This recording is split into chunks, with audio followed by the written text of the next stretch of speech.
as a person that, if anything, just be a fan of the community, a fan of the show, let alone enter the community. Stop spoiling the show! So as you guys may already know, if you've seen the reactions, Jujutsu Kaisen Season 2 caused me nothing but pain, misery, and more pain! However, the ending for a lot of people was kind of like, damn, so it's over? Oh, shit. So I want to necessarily dive deeper into it because I think I understand what happened, but there's some things that I obviously probably missed because I was feeling nothing but pain. You know what isn't painful, though? Subscribing to the channel. Let's get to 100K. That actually would cause tears of joy rather than tears of agony. Thanks, bye. Finally comes to a close this week, and what a journey it has been. From a surprising start with Meimei and Utahime dominating the first episode, to the evisceration of Gojo at the hands of Toji, his revival, ascension, and Ghetto's downfall. The start of Shibuya spearheaded by the death of Mekamaru, Gojo's sealing, the deaths of both heroes and villains alike, and finally, the crescendo with Yuki Tsukumo making the save and confronting Pseudo Ghetto. Beyond just the anime, it's been a wild 4 months to go from a 0 viewer Andy to just hundreds of thousands of people watching these videos, so I wanted to take a moment to just thank you guys, and I look forward to 2024. JJK has been huge on YouTube. Anyway, we'll move on with the episode. Having first shown up in the tail end of Hidden Inventory, Yuki's philosophy of evolving humanity through the extermination of cursed energy remains strong even today, much to the displeasement of Pseudo Ghetto, his ideology being that of optimizing cursed energy. The two are at a narrative and literal standstill. Yuki, not wanting to make a move before her allies have had ample time to get Todo and others to safety, continues her back and forth with Pseudo Ghetto. This episode is incredibly dense on information and very light on action. So I'll do my best to break down this yap session, where Yuki envisions a world in which everyone is effectively a Jujutsu sorcerer, a world where the natural leakage of curse energy is removed, and by proxy curses as well. Pseudo Ghetto, well, he isn't so kind. To him, the optimization of cursed energy is the next step in human evolution, a step that can only be taken through a motherfucking tournament arc, baby. Let's fucking go! Oh my god. Okay, I got a little carried away. When Pseudo Ghetto talks about optimizing cursed energy, he doesn't mean making sorcerers, non-sorcerers, cursed spirits train and hone their bodies to absolute perfection. Pseudo Ghetto is hundreds of years old. He's tried many different methods, but as he puts it, nothing he creates can exceed the bounds of his potential. What an incredibly hard line, and what a harder diss to his own son right in front of him. At death's door, Gojo unlocked his ability to use reverse curse technique. Just as Megami was about to summon Maharaga one last time against the second finger bear, effectively ending his life, he achieved his domain expansion. If cursed energy is a byproduct of negative emotion, then those negative emotions must be at their highest at the point of death. Pseudo Ghetto's plan involves creating chaos that he cannot control, and the way to achieve this is by having sorcerers, past and present, fight each other to the death to release that cursed energy, and what he plans to do with it remains to be said in the anime proper. Just like how I know I've been quiet, but like I'm listening to this shit, and yo, this guy's up in the head, man. Side note, I've seen the some comments. I tread lightly on JJK comments because you guys lack Self-control! and even my editing team says, yo, Sage, don't check those comments because they lack Self-control! Really, when I say check the comments, I've really seen like some of you guys DM or some of you guys on Twitter or even in chat when we're talking vaguely about it. By the way, follow up the Twitch as well. That's where you'll see the live reactions. But apparently many people don't think Ghetto was right. So I was asking that during my reactions. Do people think Ghetto was right? Or Ghetto. Sorry, I keep saying Ghetto. Ghetto was right. Yeah. Thank God that's not the case because this guy's a fucking nut. Like, oh my goodness. Sukuna has traversed the ages as a cursed object, only to reincarnate within Yuji. Hundreds of others have done the same through pacts with Pseudo Ghetto. The seals on the cursed objects have been removed by him, and now hundreds of humans will have had their bodies taken over by sorcerers of the past. And to just add even more fuel to the fire, using Mahito's now extracted technique, which has been evolved because of his fight with Yuji, Pseudo Ghetto remotely casts Idol Transfiguration on two types of marked humans. One, those that have ingested cursed objects already. Their bodies have now been altered to be strong enough vessels to not immediately die and house these reincarnated sorcerers. And to normal humans without the ability to use curse techniques, their brains have now been altered, just like Junpei's was back in season 1, which allows them to have access to their own curse techniques. Essentially, what might end up happening is a battle royale if everything goes to plan. Yeah. Guess I jumped the gun with the tournament arc. The chaos created by all the death and destruction is what Pseudo Ghetto wants. Chaos that even he cannot control. Yeah, essentially. So this part I did get where it was fucked up. Essentially, it's Yuji versus the world because it's just gonna be motherfuckers that have powers that are like, fuck it, and whoever like made a best man win type shit. So I did miss on exactly why he wants to do that. I thought this was just him being a dick and escaping and shit like that. But in terms of like the whole free for all, oh my god, it's just gonna be fucking hell to pay. Yeah, this was insane. Allowing him to, in effect, bypass that limitation of his I own got that with the potential. imagery of the He black chastises hole and all Ghetto that other for shit. not thinking Maybe through that's a and reach, but- underestimating human rationality. How many of these newly awakened sorcerers would actually attempt to kill each other right off the jump? But Ghetto hits her with your questions are lacking perspicacity. Where have I heard that word before? My unmatched perspicacity, Ah, coupled with sheer indefatigability, makes me a feared opponent. sure. What? Indefatigability. Makes me a feared opponent in any realm of human endeavor. Oh, fuck, he's Oh. a Tate fan. No wonder he loves talking about himself so much. But he's not technically wrong. This plan of his has been hundreds of years in the making, so for it to be foiled by something as fickle as human rationality would indeed be silly. Despite this, Ghetto isn't strong enough to fight everyone alone with Uraome down for the count due to Choso's blood, so he unveils the final kicker in his plan. Outside of vows made with sorcerers of the past, he'd also made vows with cursed spirits. However, these vows have become null and void now that he's in possession of Ghetto's body. With cursed spirit manipulation, he unleashes hundreds, no, perhaps thousands of curses.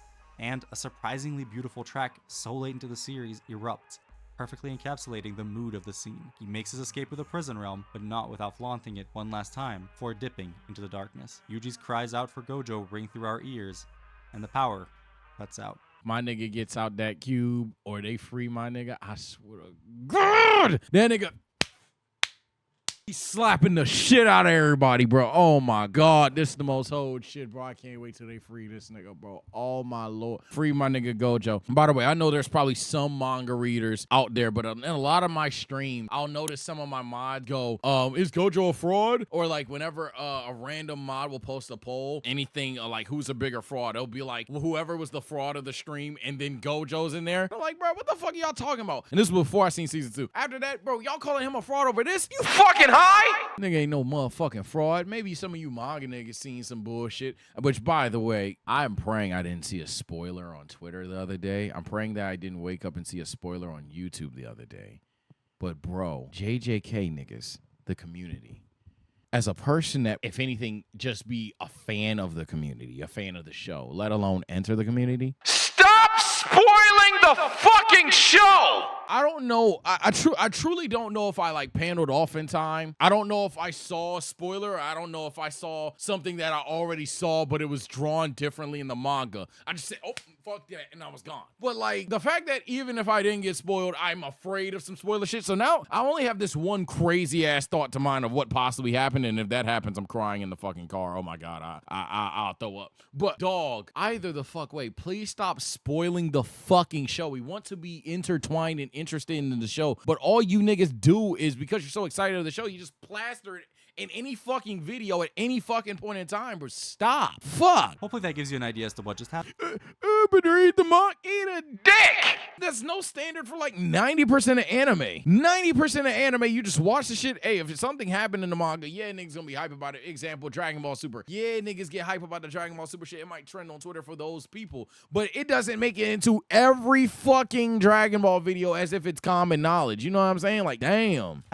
And maybe showed you why they call him the Yap Demon. This portion of the he do be episode yapping. was incredibly limited in motion, obviously, but it still featured some very creative shots, nice lighting, and some really strong and energetic drawings. Pretty much anything with Yuki was handled with utmost care, and I'm not exactly complaining. I joke about Ghetto's yapping, but the truth is, whenever he's on screen, the actual plot and lore of the series is moved forward 1,000,000%. much more than with Yeah, I was gonna say, I know some people probably view the finale as anticlimactic because it wasn't the most violence, but no, it's a like really good catalyst for a season 3. other characters. This to me makes all of his appearances very enjoyable and incredibly important, and this one was not any different. Yeah, regular Ghetto, let alone pseudo Ghetto. Yeah, he's like top 5 favorite character. I think both versions are probably top 5 favorite characters. I fuck with the design, fuck with the character. I even fuck with both ambitions and ideals, despite the fact they're both clearly wrong. I fuck with the character. Like, it's my guy.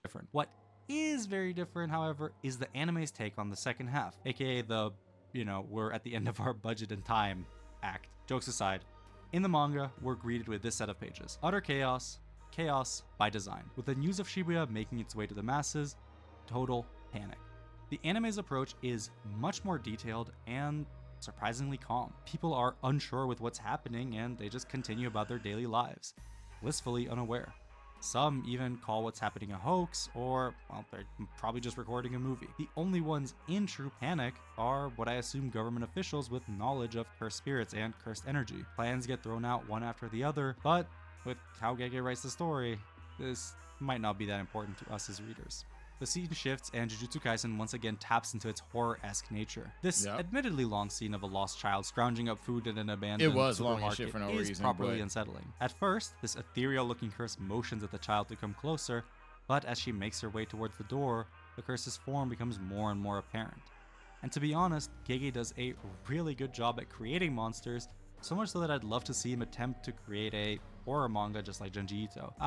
Side note, that girl was dumb. I'm kidding, he's making that idol manga, isn't he? The girl can see curses, but she doesn't know what they are. This is what fools her into putting blind trust into this thing that she can only barely make out. And as she makes it past the door, the jaws of the fish from Nemo that had me scared of the ocean as a kid open wide. But the boy! Yuta makes a save, having been completely absent in the story since the events of Zero. He finally makes his return. I really like the slight redesign here for Yuta. He's a bit more built than he was in Zero, and the way he carries himself exudes the confidence that he had built up throughout the events of Jujutsu Kaisen Zero, and his eye bags have also been nerfed a little bit. Anyway, the original main character is back, and the good guys might finally have a fighting chance. What? itadori. There it is. Oh, well, shit. Initially, I had thought and secretly hoped that the season would end right here. But I actually do like what they ended up squeezing in. The higher-ups ruling the Gojos to be exiled, Yuji sentenced to be resumed and then executed by Yuta, and then Yaga to also be executed for aiding Ghetto and Gojo. It is nice that they included this, and I think it gives a good little teaser for what's to come in the future. Yeah, if there's one criticism I have of JJK now, it would be a future one, and that's, okay, you've done enough. The stacks are against them in terms of, like, okay, what the fuck else? Like, my God, their back is against the wall. I don't need any more pain. I don't want to cry anymore, man. Not even a criticism. It's just me begging you. Some other people are going to die. That's not what I'm saying. There's no way they stop killing people. I'm saying I don't need any more stacked odds, man. Y'all have done enough. We got Yuta trying to kill my boy. Everybody trying to kill my boy. Gojo when he get free, niggas, when I'm locked up. It's, I don't even know if Sakura's alive.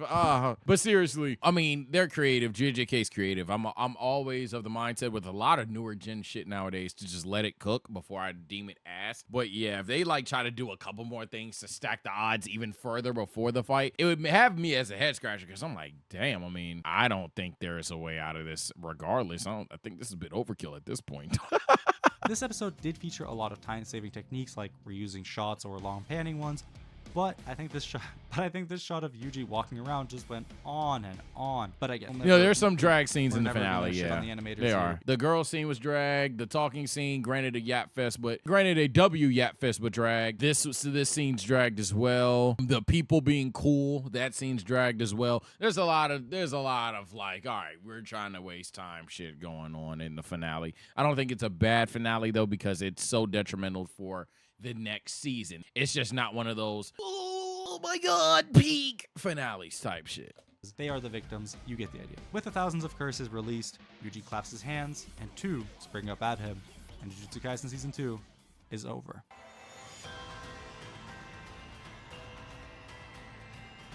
The fuck? Give these animators a break, they just finished the season. Oh, like, what the fuck is that? What the fuck is that? Yeah, nah, bro. The fact they didn't have to go in the game is crazy, bro. But I've heard the game is mid. Let me know if you guys want me to play the game. I've heard very mixed reviews on it. Mostly bad, though. Scary. But either way, man. Yeah, so overall, I did get the ending. I just missed the part where why Pseudo Ghetto is doing exactly what he's doing. And it turns out the motherfucker said, hey, somebody gonna do it, but my dream gonna be completed. And that's kind of fucked, but as you can see, that's kind of why I fuck with him. I just think that fucking brain is ugh.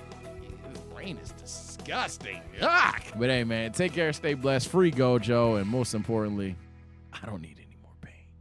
Unless it's pain from you hitting the subscribe button too hard.